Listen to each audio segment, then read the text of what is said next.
welcome to Movie Couple Live. This is a show where we talk about the latest in movie news and pop culture. I'm Wendy. I'm Dustin. And hey, happy Wednesday. Yep, that is correct. Yay, got it right, nailed it. Today is a rainy day in LA, so it's a cozy day. It's a little cold in the house, but we're so happy to be here with all of you to talk about Disney Plus. The subscriber base reaching over 100 million globally. We're going to be talking about how the theme parks in California are going to start reopening in April. And Cocaine Bear, and so much more. So thank you so much for hanging out with us today. I feel like it's been like forever since we did this, and I know we just did this last Saturday with our friends from Late to the Party, which was so much fun, and I'm so bummed that I missed out just on a little bit of it. I'm like, I wanted to be there for the whole thing, but you were doing something important. So Yep. But anyway, you guys, thank you so much for being here, for hanging out with us. We have a lot of just kind of today, the topics are a little bit not random, but it's not like to a specific genre. You know, usually we'll like do like a WandaVision spoiler, or we'll do this, which by the way, on the channel, you notice we probably haven't posted anything in the last couple of days because we're working on a video where we're going to talk about our favorite moments from WandaVision. So that's currently in the editing bay right now. I say this as if I have an editing bay. I don't. It's just us at our desk. But nonetheless, look forward to that coming up. And then we'll have, this Friday off because we won't have WandaVision to watch and have to, stay up 6 hours and very true. This Thursday for 1 night. week, and then we're back. Yep, and then we're back with Falcon and the Winter Soldier. Super excited! I can't wait for that one. This one feels Falcon and the Winter Soldier feels a little bit more like your stereotypical kind of action Marvel movie, whereas WandaVision was so out of the box. We were like, what are we getting with this? And even when you're watching it up until the last episode, you're like, what's going on? Yeah, kind of a thing. It really kept you on a cliffhanger on just what the whole idea of WandaVision was. But Falcon and the Winter Soldier looks like espionage. It looks like action-packed. It looks like it's gonna be buddy cop kind of thing. So I am super excited. I'm also super excited to see the behind-the-scenes filming for WandaVision. Yeah, maybe they'll give us little nuggets of like, I don't know, just something, anything. I'm not going to open my mouth about theories at this point because the show is done, but we will see. So, what was I going to say? Let's go ahead and jump. Should we jump right into it? Yeah, let's dive on into some of our awesome news for the day. And also for anybody who enjoys our Movie Couple Eats, we do have a food vlog coming up. It is literally after this past a week ago. I think we were talking about like hot dogs and like Wiener Schnitzel and things like that. So we actually got in the car and we went to a drive-thru near us. It happens to be Wiener Schnitzel near us. And we went and got the food from there. We got a plethora. We got too much fried food. That was, I'm pretty sure, just what we ate on that one day lessened our livelihood by, probably by a few weeks. We probably shortened our lives by a few weeks. But you know what? Ate salad for the rest of the week, pretty much. But yeah, look forward to that because it was my first time at a Wiener Schnitzel, like never eaten there before. So that vlog will be up soon as well, as soon as I get that done with the edit. And then I was gonna say about the touch of Disney stuff, but I guess we can say about towards the end of the show. Yeah, because we actually have a segment talking about all theme park stuff. Theme park stuff. So we'll jump right in, and we're not jumping into anything that's like what we normally talk about. We're actually talking about the WandaVision 6 scale figure by Hot Toys, and I'll go ahead and put up a picture right now. So this was just released, and look at like. I have always loved Hot Toys for the incredible detail and likeness that they're able to put into their figure. So this is, as you can see, this is the Scarlet Witch, aka Wanda Maximoff, her 6 scale figure. If you ever collected any sort of 6 scale figures before, you know that they come with different accessories. So there's different hands, they're posable. They usually come with a base. And if you go to sideshow.com, they're both up for pre-order right now, both Wanda and Vision. I'll show you Vision really quickly. Looks really incredible. Like, look how real that looks. I love the sculpting, the paint job, everything is super detailed. And like anybody who watches me on Sideshow knows that I'm such a cape girl. So for Wanda, like that cape I Mm-hmm. am living for it. Like her costume is so detailed, looks really, really fantastic. Here is, I'm gonna switch this so Dustin will come out from behind the photos. Um, the two of them together look really, really great, and I like kind of like the aspect of like they're both 6 scale, but she looks still to be like a tad bit shorter Uh-huh. than he is, which kind of makes sense because he is, like in real life is actually a little bit taller than her. So I really love just the intricacy, the coloring, the paint. Yes, Um, it very. I mean, especially on Vision, it's just so vibrant. And even though they're yeah. using a lot of darker colors on Wanda, Hmm. they just pop so well. And I just love the different glowing in her hands that she Yeah, the uses, and magic. the posable cape. That cape, I'm just like, that I looks like love it. so much fun to be able to I pose love to where you it. can just have Wanda in She's different flying down, positions. whoosh, Mm-hmm. or she's flying up, or she's doing a cool cape swish. I don't know. It's really cool. What's another thing I really like about the Wanda 6 scale figure, or should I say the Scarlet Witch 6 scale figure, Mm-hmm. is they, for the portrait, they did a like a I've never seen this done before, and maybe I've missed it, but this one, like, it's making me really want to get this Scarlet Witch Oh 6 scale yeah. figure. Is that for her eyes on the portrait, is they put like a little reflective like effect on it where her eyes, I guess under like reflective light, if you shine a light on it, I'm guessing, I don't know, I haven't seen this in person yet, it glows That looks like so cool. so. It looks so cool. And And this is a closer up picture, so you can really see the details mm-hmm. on her headgear, the crown, on her hair, on the clothing. Here, let me take off the banner so you guys can see a little bit better. Like, look, oh, that doesn't really help. But yeah, you can go ahead and check these out. It is a Hot Toys figure both for both Wanda and Vision, but you can get it at one of their distributors, which is Sideshow. So you can go ahead and check that out. I just wanted to like bring it to you guys' attention because I loved it so much. When I saw it, I was like, whoa, okay, we got to talk about it just a little bit. And I just love the detail on her face. It's funny sometimes, like when you see some of the cheaper like action figure toys that you can get like at Target sometimes, Yeah. to where you'll see some characters that are like pulled from the movie and it has like the actor's face, and you're like, oh, that's pretty good. And sometimes you're just like, oh my god. Let me get while you talk to them, I'll just show you, because it's not just like Hot Toys have always done such a good job for the likeness of like the Yes. actors. Like, it's so Mm-hmm. lifelike. And what I like what they do with the portrait, it's not like a smooth porcelain effect because no human look like that, right? Yeah, true. So they actually is like their face, their skin actually has a little bit of texture. And I remember my very first 6 scale figure was the Justice League Wonder Woman. When I saw it, I knew I had to have it. So let me go grab that real quick and I'll come right back. Yeah, because that's the one that's based off of Gal Gadot, and I have to admit, the detail on everything they put. I think you're even able to kind of see like the pores and everything that's in the face, and I love what they do with these six scale figures. And yeah, this first one that Wendy ever got is just amazing. Hold on, I'll get out of the frame because I'm no longer pick up her important. face. Hold on. There Focus. There it is. Like, look at that. I mean, the detail is just phenomenal on these, and they do such a good job. And they just make it so you're just like, I must have that. Yeah, I that was my first 6 scale figure, and it's kind of hard. It's kind of hard to stop once you have started collecting. So it's absolutely amazing. We do have a super chat I saw from Chris.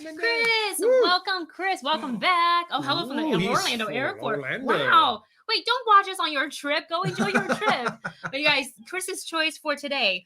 Who do you take on a quest with you, Olaf or Sven? I like Olaf, but Sven can help with a quick getaway.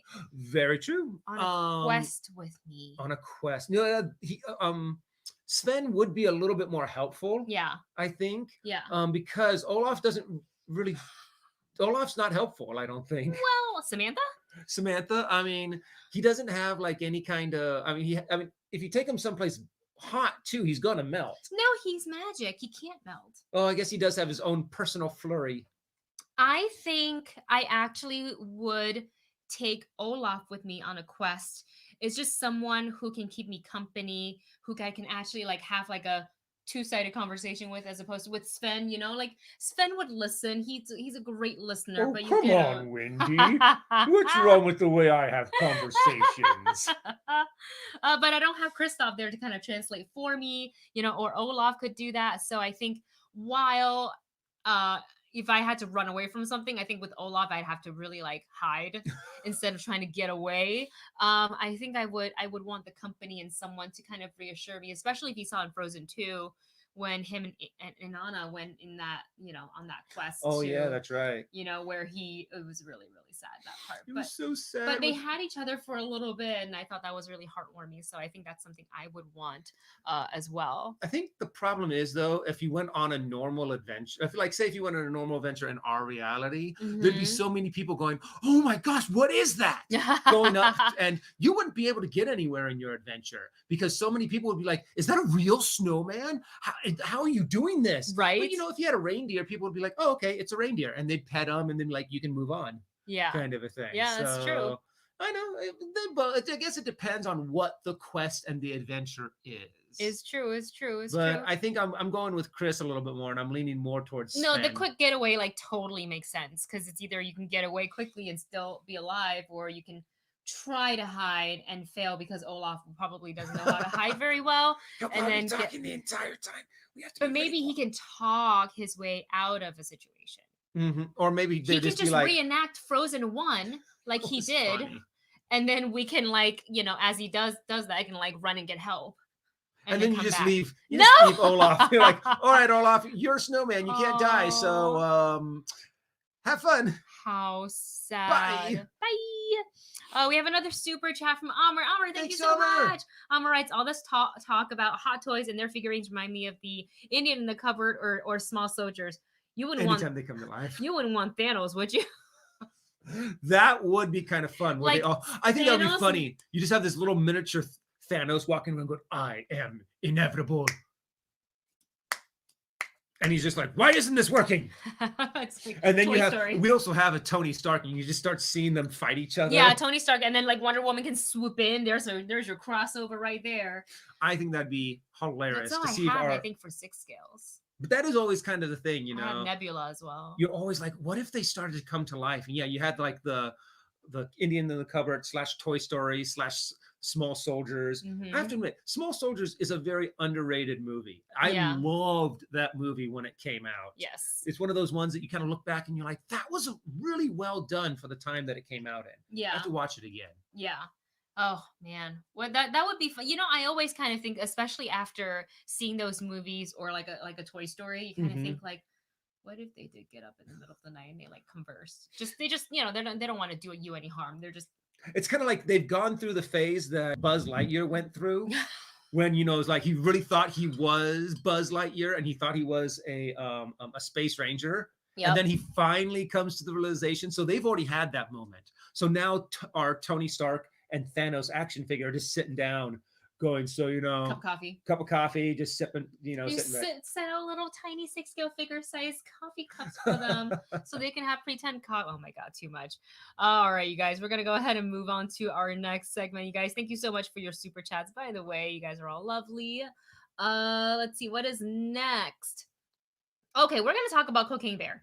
Let's talk about this for a little bit, because when I saw this was the weirdest thing. I was like, what in the what? So Elizabeth Banks is set to direct it's titled Cocaine Bear thriller for Phil Lord and Chris Miller, as you know from the Lego movie, from, oh my gosh, I'm blanking right now on like the 50 million things that they have done. But this is her next directorial project. And she did Pitch Perfect, I think the second one, and maybe the third one. Can't remember. Charlie's Angels. So this is I think she just did the second one for Pitch Perfect, and then Charlie's Angels. So this will be like her third, I believe, directorial project. So the let's see. This is inspired by actual events that took place in Kentucky, 1985. So as reported, this was a story about a 175-pound black bear that consumed the contents of a duffel bag that was filled with more than 70 pounds of cocaine that was dropped from the airplane by a local drug smuggler. And the bear was unfortunately later found dead due to a drug overdose. And like I read another report, And it's like I wanted to laugh, but then I couldn't laugh because I think it's really sad that because of humans in that sense, the bear died because it was just hungry and curious. And then it's like Mm-hmm. it doesn't know that it's not good for you to not consume 70 It pounds of sounds like it. exactly what a dog does when it eats chocolate, kind of a thing. Tastes good, doesn't realize bad for them, you know? So, but they like, I read a report that they named the bear Pablo Escobar. And because of the relations to the drug, I was like,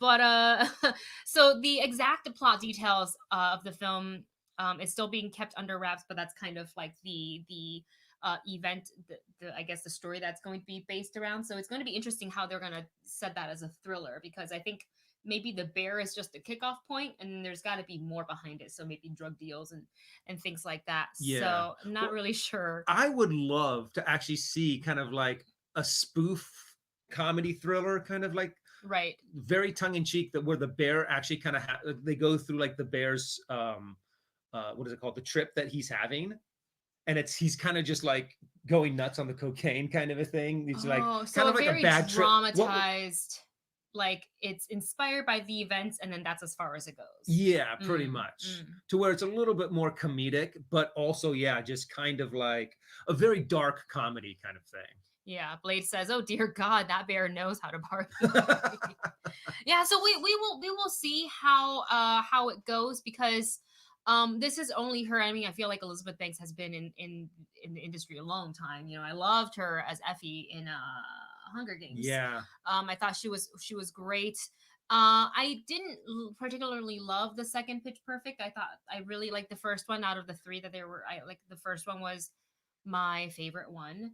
I thought Charlie's Angels was all right. Yeah. It was entertaining. I thought it was fine. So I'm curious to see how she does with this film, where it's really a thriller. So we'll see where it goes. Like all of the movies that she's done had a very different genre. Action. No, Well, that's how would you true. categorize Pitch Perfect? Pitch Perfect Action, is more of like a comedy, family, comedy well, musical comedy musical. I guess that would it would definitely fall into the category at the Emmy at the Emmys or for the Golden Globe. comedic musical. So So you got that, you've got, yeah, an action movie, and now you've got like a thriller movie. So right. she's, Yeah, she's just trying her. trying her hand at like which genre she's it's her getting to search. I mean, what great opportunity for her. So we'll see. I'm very curious about that. And since we're kind of in the news flash topic here, want to quickly touch on there we go. The news of Kim's Convenience being canceled. So thank you to Movie Bunch Debbie alerting me of this on our Discord. And Simu, one of the star of the show, posted on his personal Twitter about that he was heartbroken that the series has unfortunately ended. And it makes me really sad too, because if you haven't watched Kim's Convenience and you have Netflix, you should totally, it's very binge worthy. The show episodes are sitcom size, so they're a little Mhm. bit, smaller, very digestible. And it's just a really fun story, the relationship between the family members and their friends and kind of their own journey really is interesting to see, and it's very natural.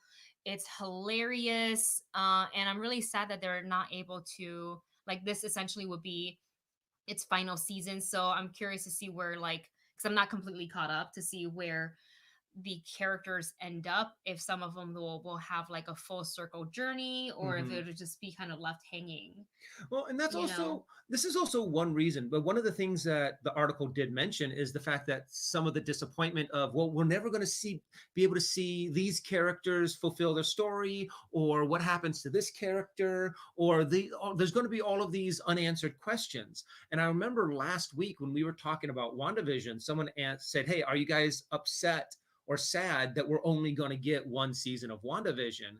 And a part of me said, and I said no, because of things like this. Because when you cancel a show halfway through a season, there's going to be so many things that you're like, well, we have to finish up the shows that we have, and we're not going to get any of the answers that we want or any of the closure on these characters. But if it was one of those shows that we were like, we know we're going to end here, we have to wrap everything up by this time. yes. So I feel bad that, all of these things that all of these storylines that the fans are invested in, Mm-hmm. and all of these story arcs that people want to see concluded are never going to happen, and it's going to it's going to be that eternal cliffhanger. What if, what if, what if? Yeah, what if? What if this? What if that? How come we didn't get this? But I hope that now that the show has gained a lot of popularity, you know, we've got Simu Liu, who is about to debut as a Marvel superhero.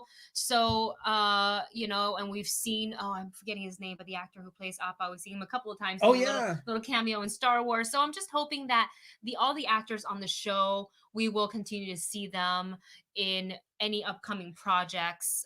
So like give them like a little signal boost, and you know, go follow them on Twitter or support their other projects, and just, you know, kind of support them in that way. give them that love and support. They're so good. They're so talented. Their chemistry is like it's so great. It's so natural. Like feeling like I'm watching a real family, and kind of that struggle of, you know, the Korean immigrant family opening up a store, and Mhm. and just it's a shame. It's a shame. And but you know what?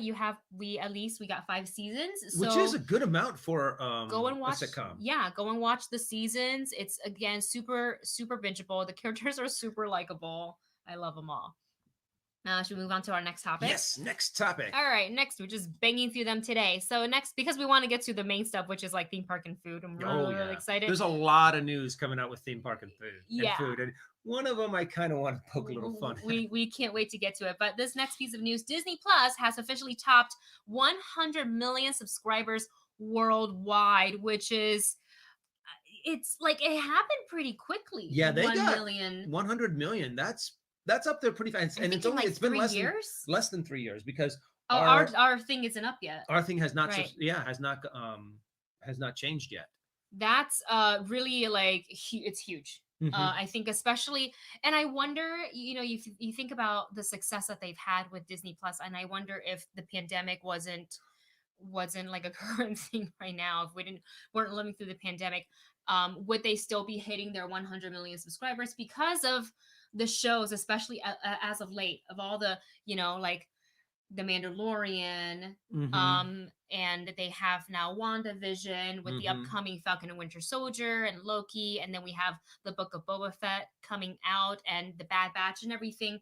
I think that's also really helped with the push. So I feel like it's maybe not so far fetched to say that they would have reached this 100 million mark, 100 million subscriber mark without the pandemic. I think it, regardless of what have happened this year, maybe not quite so soon, because everybody is kind of like everybody's at home. So we're gonna watch Disney Plus. We're gonna pay for it because we want XYZ things.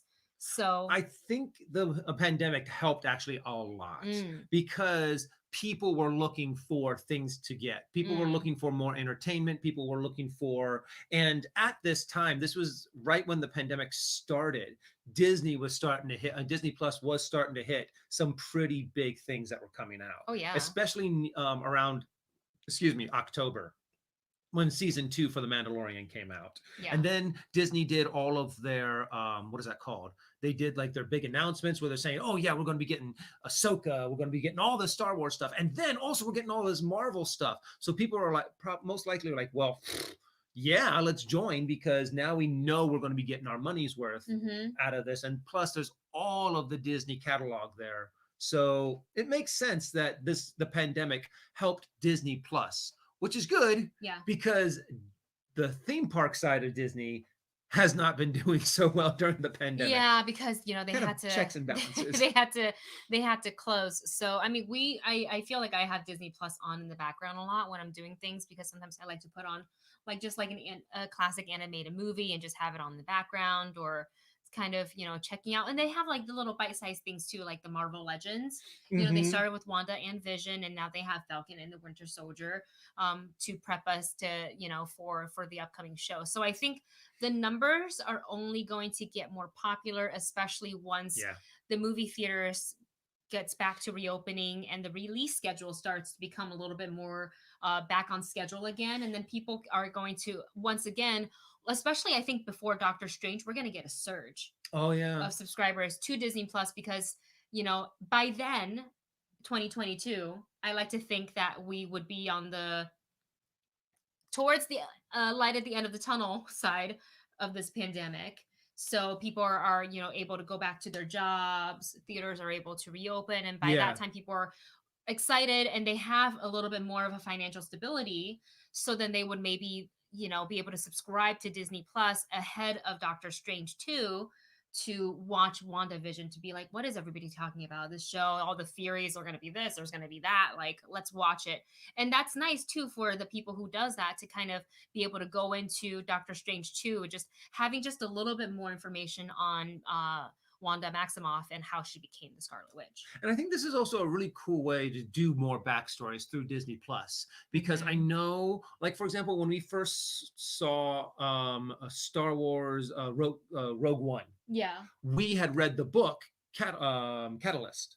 And so we knew all the backstory behind the building of the Death Star, the guy behind it, Galen, Ursa, and all of that. So when we went into it, we kind of understood the subtext between all of these different characters. And I think that's what it's going to be like for Doctor Strange. But instead of it being a book that you have to read, you can just go and binge a TV show. So I think after Doctor Strange comes out, they're going to get more people going, wait, let's go in and check out WandaVision. Yeah, absolutely. So congrats to Disney Plus. We're happy that we were like subscribed from day one. I remember calling you from D23 and I'm like, hey, they got a booth here. It was more than a booth. It was a whole area with like tons of iPads lined up. And I was like, hey, I can get like, a hefty discount if we sign up for 3 years right now, and get a little like founder's pin that came along with it. And he's like, do it. I was like, all right. Sat there. Do it. We're going to watch it. Day one of Disney. We want to see the Mandalorian. D23. Yeah, 100%. So this is great. I do wish that it was available in more countries. From what I've heard, Disney Plus is not available in Taiwan, which is kind of sad, because I have a lot of like, my parents are like, how do we get to watch the shows that you guys are talking about on YouTube? Because we're watching you talk about these shows, but we're not able to see it because they can't. They can't get it. They don't have access to Disney Plus. Yeah, and I don't know why. I don't know if it's a weird regional thing, probably things that I don't have as much knowledge on. So I would like to see that maybe in 2020, either later this year or in 2022, that they can open up to make it accessible in more countries, because I think that would also help, drive their subscriber base up. All right, next topic. And the more popular they get, the more shows we're going to get. More stuffs, more shows, and more movie theaters, hopefully soon. So get to go back to the theaters. Get to go back to the theaters. So I'm reading this on the, this is the Hollywood Reporter. So they're reporting that LA movie theaters could reopen by March 19th, which is literally 9 days away. Wait, March? March 19th is what the article says. Oh, I thought they said May. Oh, that's what happens. I just flip. March, May. So the article says that they would be following, a whole bunch of safety protocols, including 25% capacity or no more than 100 people in any auditorium.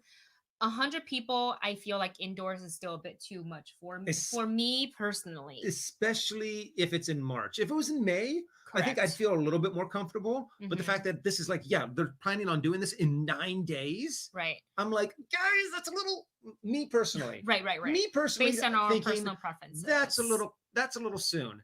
I probably, even if theaters are open, I'm probably going to wait a little bit longer. But heck, you know what? If they're able to keep it safe, if they're able to, if people are, or if there's already a lot of people who are vaccinated that are going to the theater, I can see how just wanting to go to the theaters. I miss it so much. I miss going to the theaters so much. And that audience, the fact that being around other people who are fans of whatever you're going to go see, and when everyone gets excited, and not only you get excited, but you're just feeling the vibe of everyone around you. There's something. Always can think back to Endgame. Oh my gosh. That on your left moment, and the entire like opening. That's what I miss. Opening night crowd, the excitement. Everybody is there. They're anticipating, and like for the most part, are dressed up. People are dressed up. They're really respectful, because I remember some dude. It was like the movie hadn't even started. The lights had barely gone down. He took out his phone because a text message went off. and when the theater goes dark, so everybody's eyes have to readjust very quickly, and you see a bright phone, and you almost the entire theater is like, turn that off. And All at once. He's like, I'm sorry, it was just checking, and it was off. But like, everybody was respectful, and like, you laugh, you cry, you're eating popcorn. Like, I really miss it, and I can't wait to go back to like. Yeah, So it's like what they say about when the movie Rocky came out.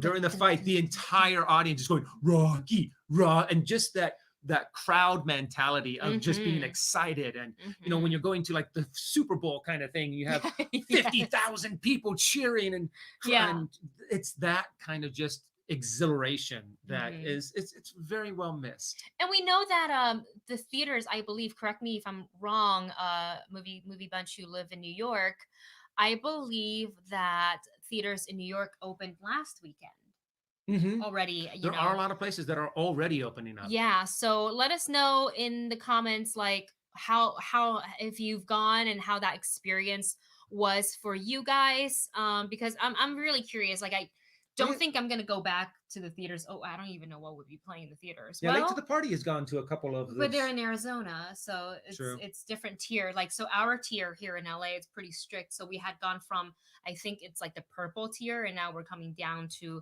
the red tier. Yeah, is or something like that. So I'm trying to read the article to see a little bit more. So okay, not much more information other than that, I think they're gonna allow to reopen in time for the weekend of March 19th through the 20th, and then we'll see if the trend holds as far as the pandemic cases go. So if it, like, 2 weeks after, if it's we have another uptick, then I assume that we're gonna have to go back to the purple tier, which sucks. But more people are getting vaccinated. The older folks, the frontline workers, essential workers are getting vaccinated. So it's a step in, very slow, but step in the right direction. So just, for everybody who's been really good about staying home or wearing a mask and restricting, like, gatherings to just your own household, like, props to you guys. We're there with you. We felt it. It's literally been a year. It's almost up to a year today. Yeah, March 12th, I think, was when they actually said, okay, stay at home. Yeah. And close all businesses. And I remember, getting an email from the office where it was a text message, and it's like, hey, we're gonna close like right now. Like, we don't feel comfortable having people in the office, so we're gonna close. And then we all kind of know what happens after that, because you guys have been along on the journey with us. So thank you so much for being here. You guys, we did it together. Or we're doing it together. We haven't done it yet. Still haven't beat it, but we're in it. We're all in the home stretch together. All right. So moving on to our next topic. Oh wait, I gotta read the comments and see what people are saying about New York. I think someone was saying that the movie theaters in London opened. So that's awesome. Oh no, I live. Oh no, I'm missing the cinema. Yeah, so they haven't opened up there yet. Yeah. And I just feel bad. Yeah, because it's one of those things that movies have always been in our culture, just this nice release from reality, and it's kind of been denied to us for so long now. I used to love to go into I will book like a single ticket, like, during the day by myself, pick like the most horrific looking movie that's out on the market at the time, and just go and sit in there with my, like, small popcorn by myself. Like, it's a nice, and I remember going to see like Hell or High Water by myself. Ooh. It was just like a nice experience to kind of also see what kind of people are coming in to see the theater, and listen to, like, my favorite, because I hang through the credits. Most time people get up and they go, and I like to listen to people as they, kind of out loud talking about their thoughts on the movie, like, oh, I thought that was really good, or like, oh, I didn't like that, I thought it was boring, or whatever, and just kind of hearing how it can be so different for some people, and I find that really, really interesting. So yes, I do lurk around the theaters during after the credits, and I'm a little jealous of, I'm like, because like Late to the Party has gotten to go to some movie theaters, and they take pictures every now and again. I'm like, oh man, I kind of want them to be open, but then I'm kind of nervous to go. So it's one of those things that I'm kind of like still kind of juggling. Right, because it's like, we can be responsible and like leave our masks on and whatever, right? But then you can't control, you can only control how you react to things. You can't control how other people act, nor can you control them. No, true. So it's really up to, it's teamwork. It's really up to everybody to keep everybody else safe. Michael John says, I live in Southern Florida. Hey, 305-954. Um, and theaters have been open for a couple of months. However, like you guys, I don't feel safe just yet. I do miss it. Yeah, I totally agree Yeah. with you there, Michael. I'm also a Florida. I don't want to say Florida native because I wasn't born in Florida, but I lived in Florida for most of my childhood up to my adult years, like through college. And my aunt's out there, and I see like Florida is like it's like southern Florida is like quite open, but I believe masks are still like required everywhere you go, Yeah. regardless of where you go. So yeah, we all miss it. We're there. We're all there with you. It's great to see movies at home where you can pause and go to the bathroom whenever you want, but it's just not the same. Broward County. I'm from Broward County. I lived in Pembroke Pines off the 75. If you know Florida, you know probably where in that area is. I lived really close to that giant movie co that was there back in like early 2000s. I don't know if that movie co still exists because it's been a while since I visited, but I think so. I think we visited in 2000. Oh God. Oh, it was It before we was got married. It was before. 2013. One of the main goals of us going was for me to try to be like, okay, Wendy's out of the room, and talk to Wendy's aunt about, okay, I want to propose to Wendy. I need her mom and dad. How can I contact her mom and dad to ask for their permission before I propose?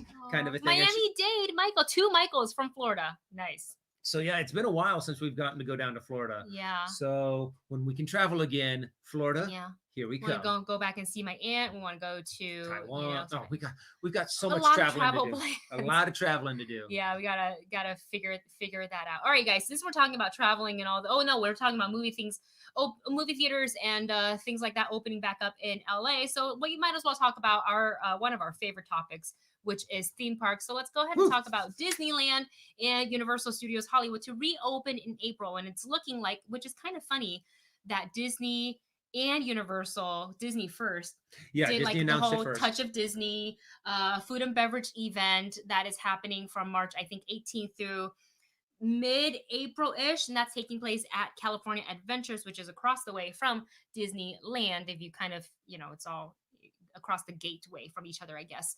The event sold out very quickly. I sat in front of the computer. Some of you guys know this because I talked to you about it on our Discord for, I think it was almost 4.5 hours. Yeah, you were on there for quite a while. And I had half an hour to go, and then the queue closed. So I felt like I sorry. wasted my entire day sitting at my desk and watching the monitor because I didn't want to look away from the monitor, because once you were able to get in, you had 10 minutes to do your thing and get out. So what if I was like distracted by doing work for 10 minutes and missed the window? And that would have sucked equally as much, but I was really, really angry. However, Disney. She was angry.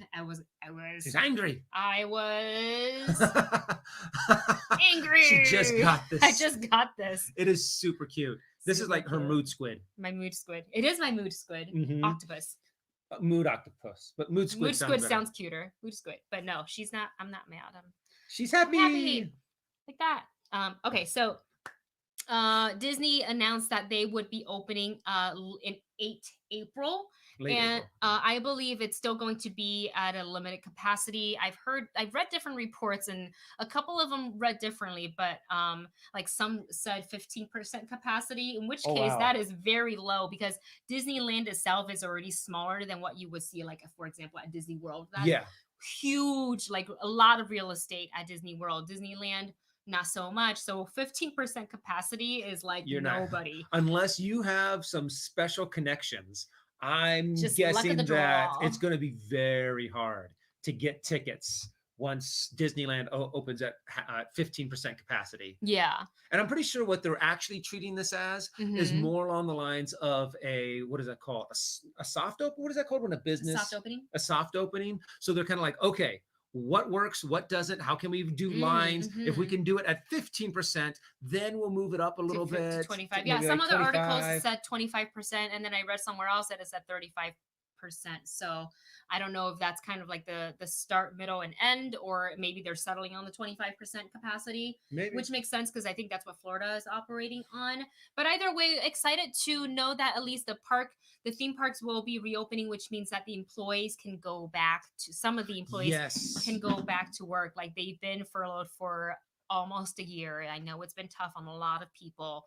A lot of people were actually eventually let go because of the pandemic. So I would be happy for the cast members who get to go back, for everybody who's missed Disney, if you're able to score a ticket to go back.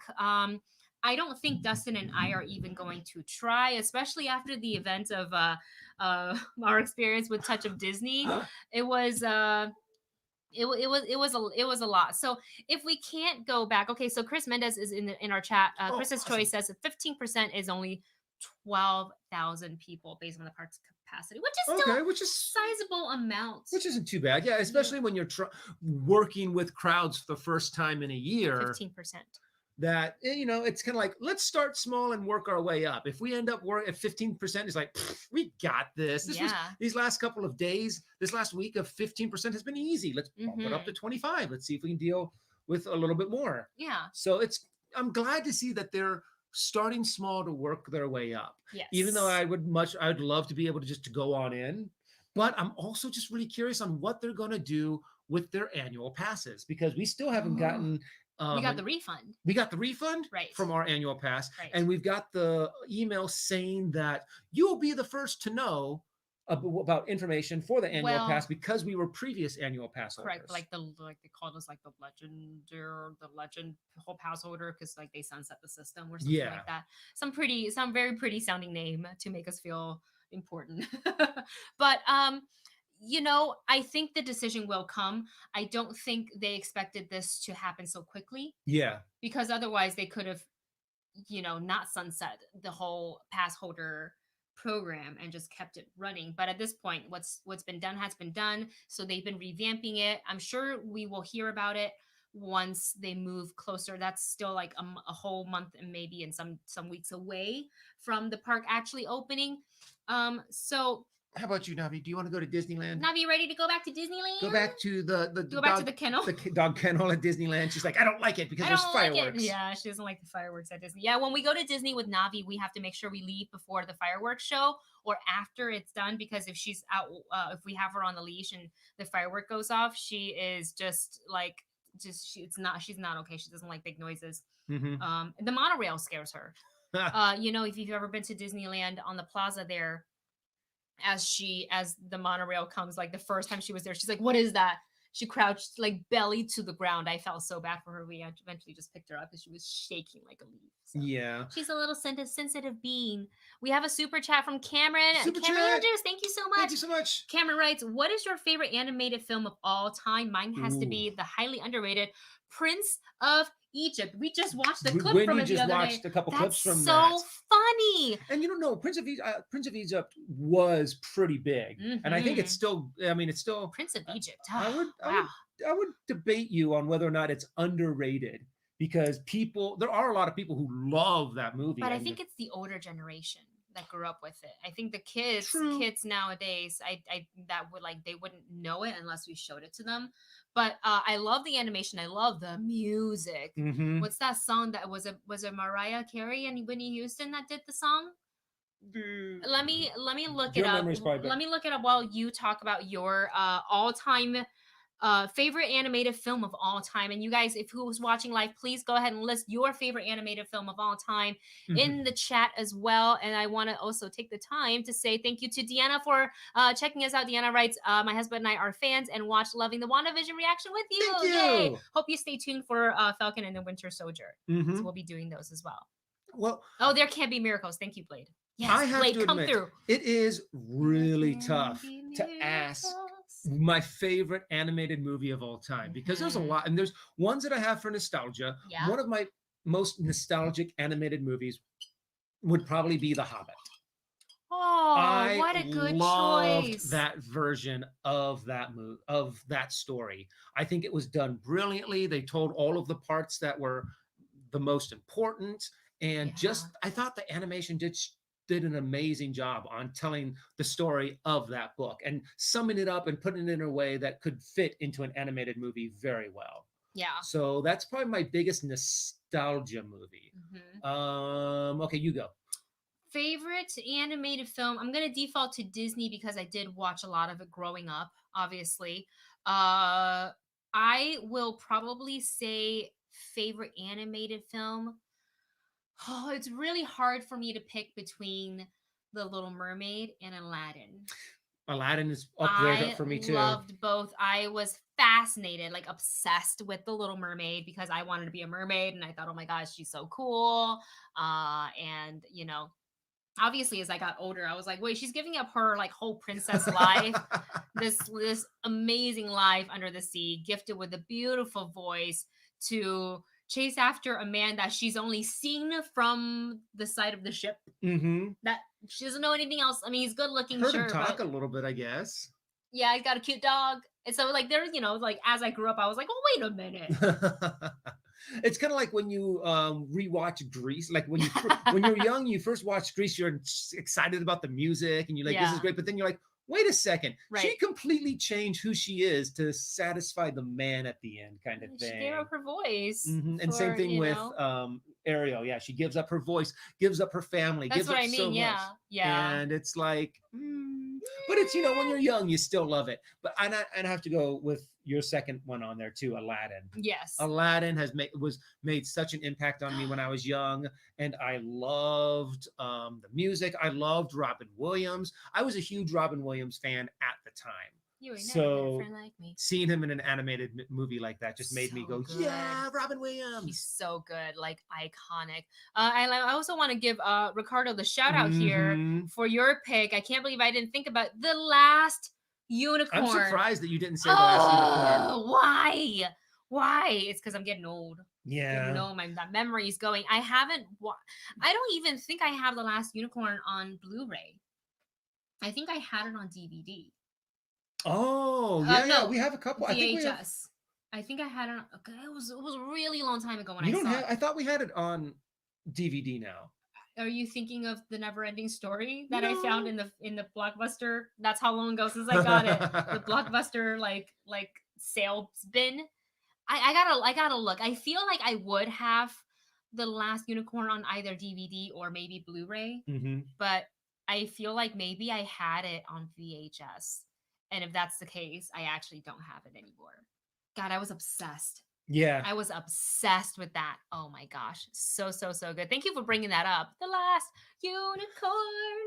All right, you guys. And then there's also all of the Miyazaki films. Oh. I love. Nausicaa and the Windy Valley. I mean, and also there's the first thank you. The first Miyazaki film that I saw was Spirited Away, and then that was the end of it. I was just like, oh my gosh, I got to watch all of these. Yeah, so good. So all of the Miyazaki stuff is just so impactful. So good. We're still talking about the theme park. Thank you so much to Andrew for your super chat. So not Andrew, I just said his last name, Cameron. Thank you so much, Cameron, for your super chat. Thank you so much. I always love those little tangents that we start going on. It's the best. That's what live stream's about. Oh yeah. I feel like, well, at least in our case. But kind of going back to theme parks, so we've got Disney opening. There's no firm date released yet, but later in April, as they first they have to recall all of their employees and then go ahead and train them on the new safety protocols and how to deal with maybe guests who don't want to comply to the mask mandate, because there will be some. Yeah. And how to properly protect themselves while they are talking to them. Weren't there stories of people who went to Disney and then when they leave like the little eating area, there's cast members that are like, excuse me, no, you must put on your mask. And like there was stories of people being so rude to the cast members. I mean, I kind of believe it. If I don't want to say that this did happen, but I remember hearing something like a rumor that said that there was instances of people like spitting in the cast members' faces. Oh boy, if that's true, that's terrible. Shame on you. And I'm just like, come on. There is no need for that. Like I feel like in going to Disney, like downtown Disney area, I feel like you enter under the understanding of, while you are there, this is what you are doing. You're able to come and do this and go shopping and eat or whatever and have a good time. But like, finish your food, put your mask back up and like do the thing. Or no one's making you go to downtown Disney. You did that yourself. Yep. So you went under you understood what you were getting yourself into as you entered the property. And then before we get back into our theme park talk, let's go ahead and take the next super chat from Ike. Thank you so much, Ike. Ike writes, speaking of animated movies, which is better? A That's Goofy movie or Emperor's New Groove? okay. This is tough. No. This isn't that Oh. tough for me, just because I have an emotional attachment to the Emperor's New Groove. I think I've told this story before. When the Emperor's New Groove came out, my youngest brother was going through some depression, and it was the high school kind of depression kind of thing, to where it's just the world is just devastating. We took him to this movie, and he just laughed. He was laughing so hard it made us laugh even harder, and then Aw. he would laugh harder. And it was one of those things that we were just so happy to see him happy, and then we loved the movie even more. And it was very much just this family, something that really did bring our family together, and really just made something that, even though we were going through something, a rough time, Yeah. it just made it so much lighter. And those moments, what the movie theaters do and what they're designed to do is just take you away from your worldly problems for a little bit. And when you come out, you're a little bit happier, you're a little bit more thoughtful on something else, a little bit more sympathetic towards others because of the story you heard. And so it was something that just touched our hearts, was the Emperor's New Groove. Now, don't get me wrong, I loved a Goofy movie. I thought that was a great movie, but there's no family story connected to it, Gotcha. kind of a thing. Yeah, you don't have like that personal touch. That personal connection. Oh And man. I loved the Emperor's New Groove. I like both so much. Like the Goofy movie hit real different because it wasn't like the stereotypical Disney princess type of film, right? Mm-hmm. The music in it is different, and I loved it. I had such a fun time watching it. But I will say, I might have to also pick The Emperor's New Groove uh as well, because I find myself quoting that movie so much more. Where I'll have like the Yzma moments, Mm-hmm. Is that my voice? Is that my voice? You threw off my Oh groove. well, yeah, we say that to each other all the time. Sorry. We say that to each other all the time. Or if we're walking somewhere, this is like when we used to like go out and about and like theme parks, we'd be like, "Da-da." And I use that reference a lot too. It's like anytime when we're playing some of our tabletop role-playing games, and then I'm trying to do stealth, and I'm like not that stealthy of a character. I'm like, I'm doing my Kronk impression of It's not music. Yeah. It's yeah. So I would say I would have to pick. Oh, that's a tough choice though. Ike, why you do this to us? Oh no, people are gonna be like, Wendy's not picking that now. How dare they not pick the Goofy movie? No, we love a Goofy movie. It's really really awesome. I thought it was excellently. I mean, when it first came out too, I was kind of like, a Goofy movie. Okay, they're going to. And right. But then I loved the story that they told. I loved the romantic relationship that they had, and the father-son journey. And I think it was just done very well. And the movie, yeah, you're right. The music was incredible. And that one scene where he puts the concert on in his high school. Oh. And I'm just like, this is awesome. So good. Like the dream, right? I was like, no, it wasn't a dream. It was, it was what got him in trouble. But like still, like, you're watching him do all this. You're like, oh, I want to do that. I want to put on that kind of a show. I feel like it's always like an easier feat for like cartoon animated characters to pull off, and they look really cool even if they get in trouble and they have to suffer the consequences. It's like, yeah, but they look cool while they're doing it. I feel like in real life we did this, it'd be like, yeah, no. Yeah, I've gone to some I've seen a couple of high school talent shows in my time. And no shows are that good, right? Kind of a thing. Right. But that's what all the high schoolers feel like their show is going to be like. I would say a couple of our high school like senior shows was pretty top notch. I will say that, but I'm probably sounding a little biased because that's my high school. So I'm like, of course we were great. And of course, a buddy of mine did the scene from Princess Bride when we were in high school for our high school. We were like, hello there, slow going. From that moment on, I don't mean to be rude, but this is not as easy as it looks. So I'd appreciate if you didn't distract me. And then we did that dialogue, and then we actually did the sword fight. That's how I got into stage combat. So fun. I love it. Those are the good days of high school. Like when you got to like perform and you felt good about it. Thank you so much, Ike, for your super chat. Love that discussion. I hate that we had to pick one. feels not right. It's not sitting right with me that I had Yeah. to pick one. It hurts a little bit. But to kind of quickly finish off this topic, Universal Studios Hollywood is also reopening in April, and I believe they said April 1st is when they're going to open. So I don't know if they're opening, because they are also similar to a Touch of Disney, like a food and beverage event. They are starting to do it, and it's called Taste of Universal. And but for that one, they're only opening up the upper lot, and then you can have Which makes sense. food from various like lands. So you have some of the offerings from Wizarding World, from Springfield, USA, which is like the Simpsons area, from the Minion Cafe, from Hollywood and Dime, and there's one more that I can't remember. Can't remember it, but there's supposed to be like 5 different like lanes, 5 different areas, right? That they offer from. So I think that's kind of to what you were saying earlier. That could be their soft opening. Yeah. And now they will bring their employees back. And if they did to train. And if they did more than the upper lot, I think that would be so difficult, because one, you now have to, how do you wipe down the escalators? How do you wipe those down? I mean, people are constantly putting their hands on them, and you can't tell people not to use the safety rail. That's what it's there for. Yeah. So how do you do that? Oh man. So Blade says, you did that, Dustin? Were you in my high school? Because 2 drama students did that at my high school talent show. That's freaky. Oh wow, really? Yeah. Did you go to Santa Susana? No, it's in Texas. Oh yeah, so yeah, we probably didn't go to the same high school, but yeah, I mean, that's also a scene that, oh God, if Princess Bride was an animated movie, I would have put that as my best favorite animated movie of all time. Immediately. Because technically it is, anytime you ask me top 5 movies, it's Star Wars, Princess Bride are always up there. Right, yeah. So yeah, I mean, I grew up with Princess Bride, and it was one of those scenes that a buddy of mine were just so passionate about. So we were like, yeah, we've got to do that. We've got to do it. Oh, everybody loves Princess Bride. It's a movie that brings people together. And so, we will, for theme parks, we will see where it goes, and how, if it's something that's sustainable.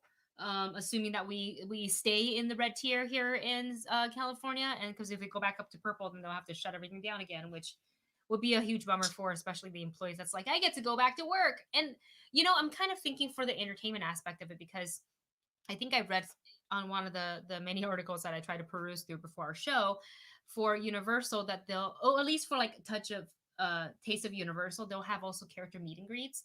So I'm thinking about the break room situation of how many people would be allowed to be in a break room. Are the face characters, Universal specifically, say like the Frankenstein, Dracula, Mummy, Marilyn, Shrek, Fiona, and the mascot characters, would it have to be one at a time? Because you obviously can't have performers going in and out of those shared costumes like that. That already isn't a thing. So don't even think that was ever a thing in the day, because it's all under AGVA. Like, you're not allowed to share costumes on the same day. Like, everybody has their own gear to wear, and it belongs to you because your name is on it.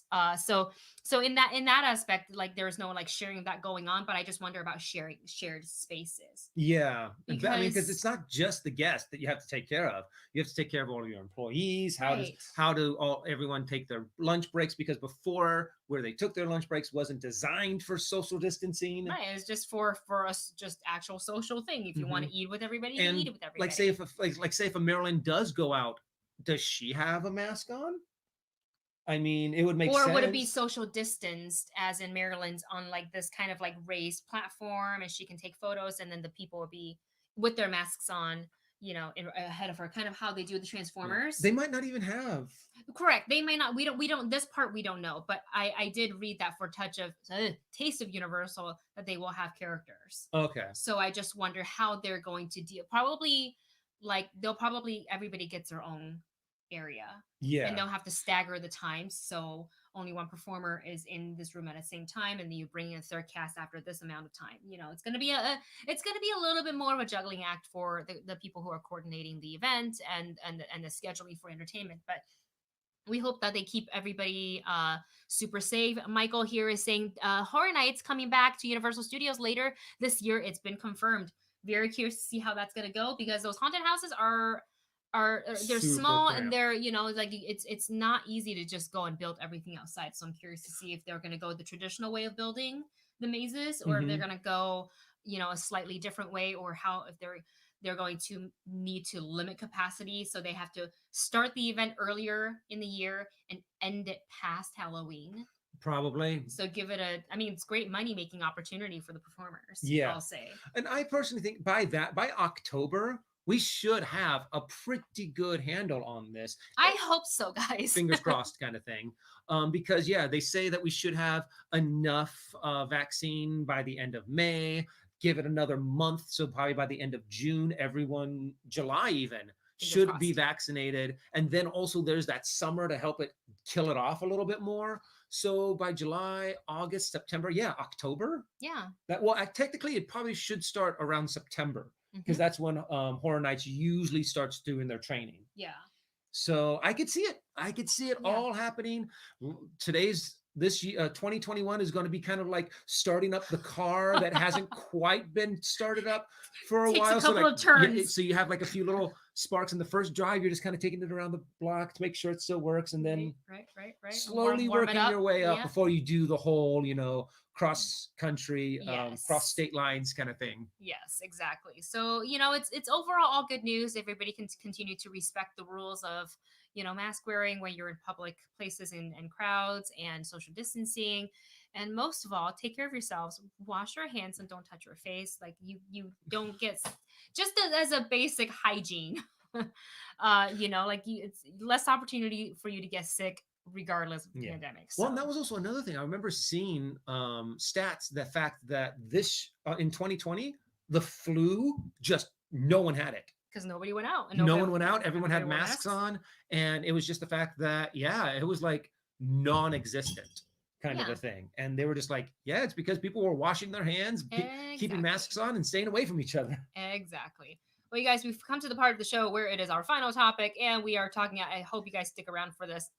We are talking about, I didn't even make a banner, but we're talking about more theme parks, but not theme parks here in the States. We're talking about Universal Studios Japan, and they're hitting their 20th park anniversary, which is amazing. They're calling the event like No Limit. And we got to talk about, you guys know, if you've been watching this channel for a while, you guys know we talk about food. We love trying different things. We love theme parks. So we felt like this was like the perfect opportunity to talk about the food. So they are taking this event, and they're essentially using this event to kind of celebrate its 20th year anniversary. And they wanted this to be a memorable year for the guests to feel more like vitality and like energy of like all the movies and the iconic things that Universal has to offer there in Japan. So aside from, I'm sure, decorating the park, they also brought out a whole bunch of food items to help celebrate the event. And we grabbed some photos so you guys can kind of watch along with us to see what, obviously we can't get this here, but they're celebrating, of course, iconic movie, and also an iconic attraction in the park is Jaws. So they have this Jaws dog, and it looks like the body, well, like all of the shark is kind of maybe a corn dog, like a cone sort of a deal. It looks like it's like a hot dog, half of a hot dog, a whole hot dog sticking out of the shark's mouth with some ketchup on it. So we have, that is called the Jaws dog. Next photo we have, this is the DeLorean churro, but the title of it, and I don't know if this is mistranslation or if it is what it is, but the translation that I'm seeing on the website here is DeLorean white bean churro. So I'm a little confused as to the component of the white bean. Is it sweet or is it savory, or did it get translated incorrectly? I don't know how I feel about a white bean churro. Yeah, I mean, but it looks pretty. It looks pretty. It looks, I mean, honestly, it looks kind of has like a chocolatey kind of vibe to it. Maybe, yeah, maybe it was a mistranslation. It's actually red bean kind of a thing. Right. But, you know, I like the decoration on it. I like the DeLorean on it. I like the flames on Yeah, there. that's really cool. I'm really curious on what it actually tastes like though. Right. Yeah. But I'm still kind of like, Collectively, our chat. I'm not gonna put the Jaws dog back on the screen again because you guys are saying what Dustin and I felt when we saw it. Amr says, "Oh, okay, that's kind of not safe for work." RMD Collective writes, "Whoa, big pause on that Jaws." Yeah. Blade says, "Calories? Where we're going, we don't need calories." I like that. Put that on the theme park T-shirt. Mm-hmm. There you go, Universal. That's some branding for you. We'll go ahead and move over to the next one. This is this is the ET Chocolate Crunch Sundae. Look, it's really, really cute. It's got a little ET phase on. It looks like some soft serve ice cream. But the and maybe it's just the way the photo is photographed because I'm sure it's tasty. And I think it's cute that the little like basket, little bite basket, you know, it's what the sundae sits in. But the chocolate cookie that's dipped in red, that's meant to be the ET phone home finger, is not reading quite as what they meant to intend. Yeah, the finger. I feel like it's a photograph thing though. Yeah. I feel like when you see it in person, we should probably watch TDR Explorer. Oh yeah, he'll probably go. If you don't know TDR Explorer, we're such a big fan of his channel. He talks all things theme park, and he lives in Japan, so there's a lot of like we got to see all of the new Nintendo Land stuff from him. Yeah, so go ahead and check him out if you're also a theme park enthusiast like us. Next up, we have guys, remember Backdraft? That's no longer here at Universal Studios Hollywood, but it is still an attraction, I believe. Yep, still an attraction. We should go. We really should go and check it out. So this is the Backdraft super smoked turkey leg. I don't have a description on this one, but it looks like to me the bag is sort of kind of filled with its own smoke, and we've seen that in like culinary things before where they lift that glass case and all the smoke comes back out. So like that's kind of cool. It's very on theme, and also on the theme of Backdraft, they also have this Backdraft drink, and this is the firefighter soda. So it's passion fruit and lemon soda together. Just the color, nice color that resembles the flame. Calling it the firefighter because it is if you've seen it does have like that fiery flame kind of drink looking thing. And of course these both look delicious. They look, the smoked chicken leg the smoked turkey leg. Smoked turkey leg looks so good. I would buy that over the DeLorean white bean churro if that is indeed. I'm gonna do some more research into it. We also have, don't forget about Terminator. Yeah, the description on the website, we see it's called a dun dun dun pepper Terminator beef bun. So I'm going to guess that the characters that we see on the beef bun here is the sound of the dun dun dun dun dun. Maybe. Yeah, I'm not very. Maybe. I can't read the kanji, so I apologize if I'm saying it correctly. But I'm gonna guess because they all kind of repeat. It's similar, characters repeating, and the way the English description is very, very. They put that dun dun dun up front, so that's why I'm guessing that the words say that. And it actually looks like it's a little repetitive too. It seems like the symbols are similar. Right. At the first three symbols are the same second three symbols, kinda, or close enough. Yeah, we'll have to Google Translate that a little bit. And don't forget the Minions, guys. If you go to Universal Studios, there's Minions. So we got to talk about this. This where is it? I don't even see it here. Here we go. This is the Minion Mayhem burger plate. We all know there's a Minion ride at Universal Studios, and it looks like it's your traditional burger. The bun's super cute, little yellow Minion face with the little goggles. It's super adorable. It looks like it comes with tater tots or something like that. But it's got the burger itself. It's built with from what we can tell from the photo, onion rings, a burger patty, cheese, some ketchup, and chocolate. I know. I was kind of curious about that, and that actually looks like that doesn't look like ketchup. That actually looks like a raspberry kind of. I don't know, you guys. That looks because look, it looks like there's like little seeds inside the ketchup thing, but it might be it's probably ketchup, right? But it looks kind of like a raspberry or kind of paste kind of thing. But some of these, I have to admit, this is of the more eclectic group of and we're food. assuming that this is actual chocolate and not just like a weird gimmicky thing, right? Like maybe it's something else made to look like chocolate, but it's actually not chocolate. We don't know. But if it is chocolate, it's weird. Adrian here in the chat saying chocolate looks fake. Yeah, it kind of does. Oh, or Armor says maybe it's a gravy bar.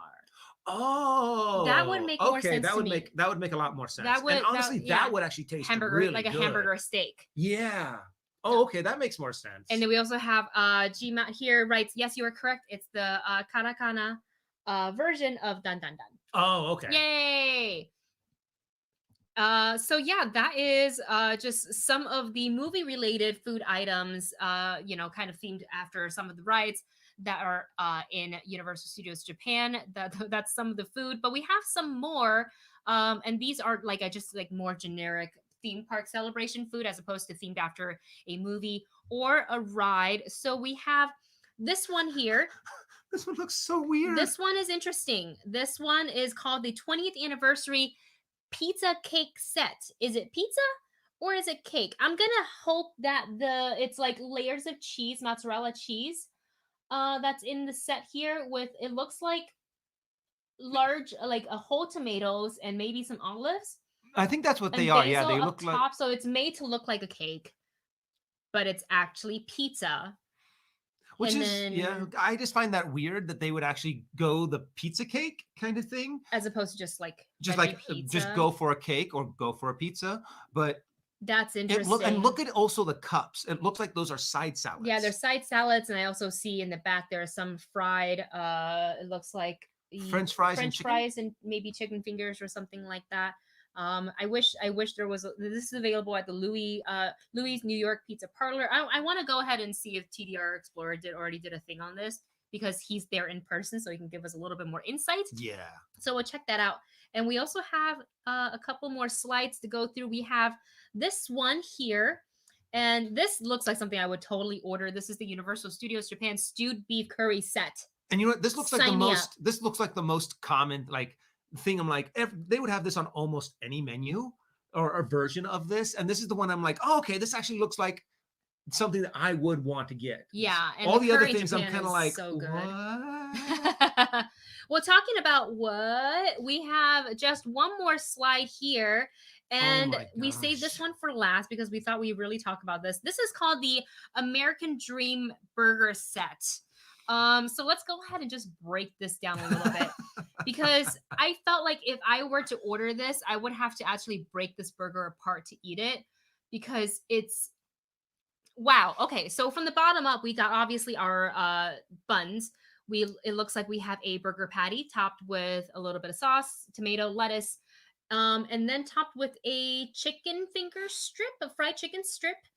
It looks like a healthy serving of bacon, another beef patty topped with cheese, lettuce, tomato, onions, pickle, some sauce, and it looks like a grilled chicken patty on top with a little bit more sauce or maybe some salsa or something like that on top, topped with a bun, and comes with a side of French fries and onion rings and a soda. A part of me really makes me want to reconsider some of the life choices Americans have made, kind of a thing. I just don't. If this is what other countries think we eat. They're like, hey, let's make an American Dream Burger. What do they like? Let's just put everything on a burger. That doesn't. You need like 4 toothpicks to keep that burger to actually standing. try to take one big bite out of it. I wouldn't be able to. Jaw does that. I have to hold on a second, unhinge my jaw and shove it in there. Nobody's jaw moves like that. A snake maybe. Mm-hmm. Blaze says also looks like a heart attack on a bun. Yeah, really. There's some restaurants that I've been to who've had like a Widowmaker or like a version of like a Widowmaker burger. Isn't that from this like a burger jumper or something? Puts them to shame, kind of a thing, to where you like, you think those would give you a heart attack? Try one of these. Yeah, I don't love the misconception of like American burger. Mhm. Like it's kind of let's put all the best. It's like when other countries try to out America. It's funny, just a lost in translation kind of a thing that happens. I just don't feel. I don't. Are we that unhealthy? Are we that unhealthy? No. I think overall, yeah, we are. But it's hilarious to see. I just don't feel like all that would taste good together. You know what I'm saying? Now I get if they do. Stay with me here. Your sesame bun, right? A burger patty, Mm-hmm. some cheese and lettuce and tomatoes, Mm-hmm. some crispy bacon, Okay. and a crispy like a McChicken patty instead Okay. of a. But then you still need like No, that's it. Then you put the thing on top and you're done. You're done. That's all you're doing. You don't need 2 extra patties. Who needs? You don't need that. I need my 2 extra patties. That is like a there. knife and fork burger. Like there's no there's no way it comes standing up. They have to put skewers in it in order for it to stand up. And the second you like take it apart, just like. Honestly, I think that's probably what you would do if you do get this burger. You would take some of the things like the chicken you'd probably have on the side, or like cut it a little bit more so you can fit it on there, slice a little bit off the sides, and then you just have your patties and stuff like that. It's just so much. Okay, so 2 things. I want to know too much. I want to know how much that burger set is. And I want to see somebody. I'm going to scour the YouTubes after this. I want to see who orders it and then like see what they think of it. I doubt that they can finish it unless you're sharing it with a few people. Because it's just like it's a hefty burger. And I'm not saying like, I'm not I don't take me as like I'm shaming people who like to partake in like burgers and fried food. I love fried food. We literally have a vlog coming out of us going to Wiener Schnitzel, but then afterwards we, like went on not a cleanse. I don't really feel like they work, but we kind of looked in our fridge. We're like, okay, what is not what we just ate? What is healthy? Let's eat something that's let's drink lots of water. Let's eat some salads. Let's have some roasted veggies. Let's like lower the salt intake. So we definitely did that after the Wiener Schnitzel thing. So don't take me as like, oh, she's better than everybody else because she's healthy. No, I do not eat healthy. It's like what Gabriel Iglesias says. Why do you drink? People are like, why do I drink Diet Coke so I can eat regular cake? Why are you eating all this salad? Because I want to eat a whole bunch of fried food later. Yeah.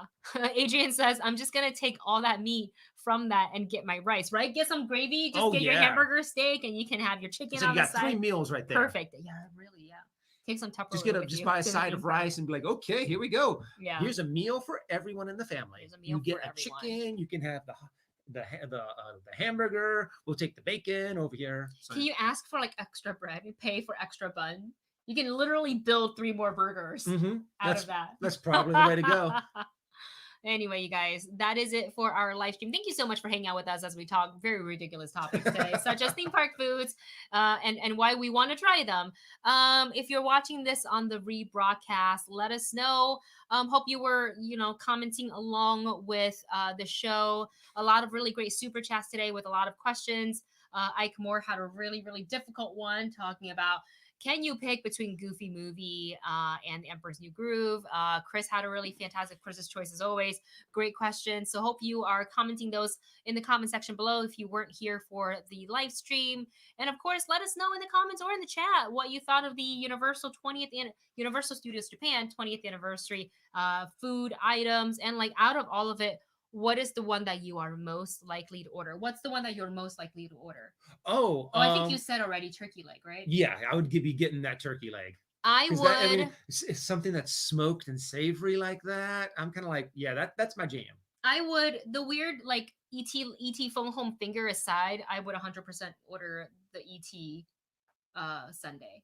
Yeah, it looks really yummy. Very curious about that churro there. Oh, the churro. I'm curious. That's more of a curiosity of mine. I'm kind of like, would we buy it and try it? Yes. Oh yeah, 100%. We definitely would. Yeah. And out of all of them, which one did your dirty adult mind just start laughing at when you first saw it? Yeah. I think for a lot of people, that's the Jaws dog. The Jaws dog. The comments are there. All right, guys, we're gonna go ahead and take off. Thank you so much for watching. If you enjoyed this video, don't forget to hit that thumbs up. Really helps us out here on YouTube. If you haven't already subscribed to the channel, we do tons of trailer reactions. We do movie reviews. There's some food vlogs every now and again. And of course, coming up in about 2 weeks, we will be doing our reactions to Falcon and the Winter Soldier. So we hope you are going to hang out with us during those as well. So thank you so much for being here. We love you. And and thank you so much for, is it this one or this one you were pointing to? I was this just one, Blade. Yeah. Well, thank you. Have a good day, Blade. Thank you. And happy birthday! Woo! All right, guys, we love you, and we will see you very, very soon.